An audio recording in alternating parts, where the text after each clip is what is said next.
In this lesson, we'll talk about some of the different shadowing types found in Cinema 4D. Okay, so this is the scene that we're going to be working with. Again, just a relatively simple scene just to sort of demonstrate the differences between some of the different shadow types that we have in Cinema 4D. So in this scene, I have just a simple torus, a ground, and just a basic omnidirectional light. So if I press Alt-R on my keyboard to open up an interactive render region, you can see that we have sort of this transparent material that we've applied to this, sort of a glass type material. Now at the moment, you can see we have no shadows in the scene, and that's really the default behavior inside of Cinema 4D. Lights that we create will not have shadows unless we explicitly tell them to have shadows, and we have to enable shadows on a per light basis. So any light that we create, we can come in, select this up here in the Object Manager. Down here in the Attribute Manager, we have controls for different types of shadows. If we pull this down, you can see we have a few to choose from. Now really these are arranged in sort of order of speed as far as render goes. So we have shadow maps, which are the fastest to render, but probably the least detailed. Below this we have ray traced shadows hard, which are sort of a mix of fairly decent quality and relatively manageable render times.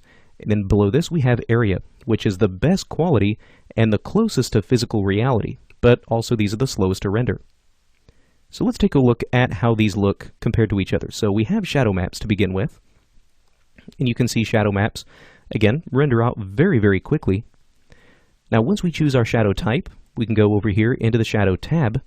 Now here, we could also choose the shadow type as well, so sort of a redundant or secondary way of choosing our shadow type.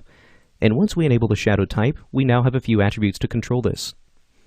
So a shadow map, sort of like the name suggests, is basically a map that is being generated. And if you look very closely, if we get in here, we may actually even be able to see some of the individual pixels that make up this map. You can see sort of these little jagged edges here. So these sort of pixels that we're getting can be seen maybe a little bit easier if we start to take the sample radius down. Now the sample radius is essentially sort of the smoothing or the blurring of the pixels that make up this map. Now when I take that sample radius down, now it becomes a little bit easier to see the individual pixels that make up the map of these shadows. Now if we want to have these maps maybe a little bit more crisp, this is where we can actually start to adjust the resolution. So again, just like any other pixel-based image, the more pixels we have, or the larger the image size, the smoother we're going to be. So if we take this maybe down to something like 250 by 250, again, we can now start to see a lot of these really, really pronounced jagged pixel edges. If we start to take this maybe up a little bit higher, now we can start to smooth that out a little bit more. But again, keep in mind that the higher your resolution, the longer these maps are going to take to generate, and also it's going to start to slow down your render times. Again, if we want to start to smooth this out a little bit, we can start to increase that sample radius, and again, sort of blur out the pixels that make up that map. Okay, so that is the shadow maps. Again, probably the fastest to render, but also the least realistic. Now below this we have shadow maps, or rather ray traced hard. So with the ray traced hard, you can see really, really crisp results. Now these are going to be, again, maybe a little bit more realistic, but maybe just slightly longer to render. And when it comes to using these ray trace shadows, there's really no attributes to be found here. What you see is pretty much what you get. Now we do have a little bit of a jagged edge here, and that really just has to do with the overall aliasing of my scene. Now, in one of our later lessons, we'll talk a little bit more about anti-aliasing and how we can start to fix that.